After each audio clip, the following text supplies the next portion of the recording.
আর আপনি নিজেকে এত ছোট কেন মনে করছেন? আপনিও আল্লাহর সেই বান্দা, যে বান্দা আমি, যে বান্দা আর 10 জন মানুষ। আল্লাহ পাক আপনাকেও ভালোবাসেন, আল্লাহ পাক অবশ্যই আপনাকে ভালোবাসেন। জীবনের দীর্ঘ সময় পর্যন্ত আপনি আল্লাহকে ডাকেন নাই, আল্লাহ আপনাকে ফেলে দেয় নাই। আল্লাহ আপনাকে খাওয়ান, এখনো পরান, বাঁচিয়ে রেখেছেন, আল্লাহ নিয়ামত দিয়েছেন। আল্লাহ আপনাকে ভালো না বাসলে এমনি করেন?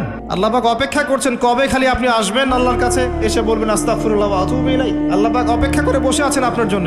আপনি কোথায় যাচ্ছেন? ফাআইনা তাযহাবুন। আল্লাহ পাক বলেছেন ফাআইনা তাযহাবুন, কোথায় যাচ্ছ তোমরা? কোথায় যাচ্ছেন? টাকার পিছনে, বাড়ি গাড়ি, স্ট্যাটাস, স্ত্রী সন্তান, ভোগবিলাসের পিছনে? আল্লাহ অপেক্ষা করছেন আপনার জন্য। আসেন, সেজদা করেন, নিকটবর্তী হন, আল্লাহ আপনার জন্য অপেক্ষা করছেন। যাবেন না আল্লাহর কাছে? আল্লাহ পাক সবাইকে আল্লাহর কাছে ফিরে আসার তৌফিক দান করুন। এটাই হোক আমাদের কাছে আসার গল্প, এটাই হোক আমাদের কিসের গল্প? কাছে আসার গল্প। আমাদের জেনার গল্প দরকার নাই, ওদের কাছে জেনা হচ্ছে কাছে আসার গল্প।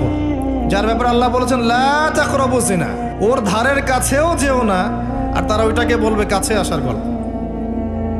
ইন্না লিল্লাহি ওয়া ইন্না ইলাইহি রাজিউন।